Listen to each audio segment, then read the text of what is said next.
It is the third biggest IPO this year, and it comes complete with the drama of one of America's wealthiest families. We're, of course, talking Hyatt today with the president of POFINANCIAL.com. He is David Menlow. So, David, talk to me. Interesting timing of this IPO?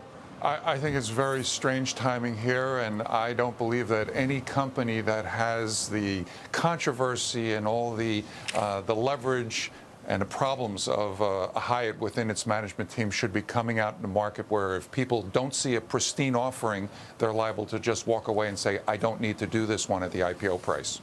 Well, you know, that's an interesting point. Our John Ehrlichman was commenting earlier that Hyatt is not getting the proceeds. It's really the family that's cashing out. How do you deal with that, David? Well, I don't necessarily know that I would say cashing out. What they're doing is they're getting all the proceeds of this particular offering, and the only chance that Hyatt has in getting any money would be a maximum of about $140 million if the 15% over-allotment is exercised. But let's just say it's not going to happen.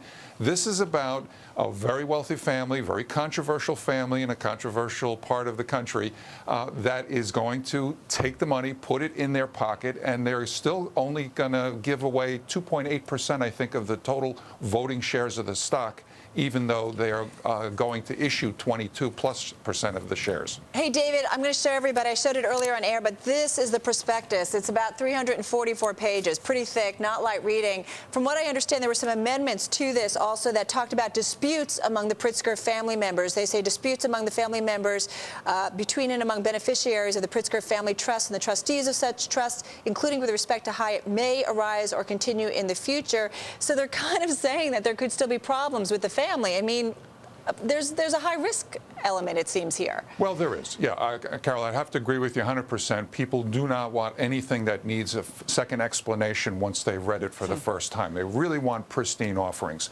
However, we have to separate the offering and the circumstances around this offering from the company itself. And we do believe that if you X out all these infighting situations that they put down in a prospectus, you still have a very solid name. We're nervous about the offering at $25 against a 23-26 range. We have it ranked as risky. The stock may open better, but this is not a must-do at the offering. I mean, let me ask you, David, you track the IPO market, you have for years. I mean, why is Hyatt kind of a success being able to roll out this IPO when AEI and others this week could not? Well, I don't necessarily think that this is going to be the success as I just mentioned, but what's important about the previous offerings is that we've got private equity involvement, which is really choking everybody's positive levels of enthusiasm. And if you think about it, all of these private equity firms have shareholders that they have to basically placate. They say it's a bad time. You can only send out so many letters to the shareholders and say we have our assets. Even though they've taken their haircuts, we're still in good shape. They have to start bringing these deals out. And investors do not want to put money into the pockets of the private equity investment firms. They want the money to go to the companies directly. And in the absence of that, they say, not us. Hey, David, let me ask you about a possible deal tonight. It's China, right? So it's got to be hot. Douyin Printing, it's scheduled to come out tonight. Can you comment on that?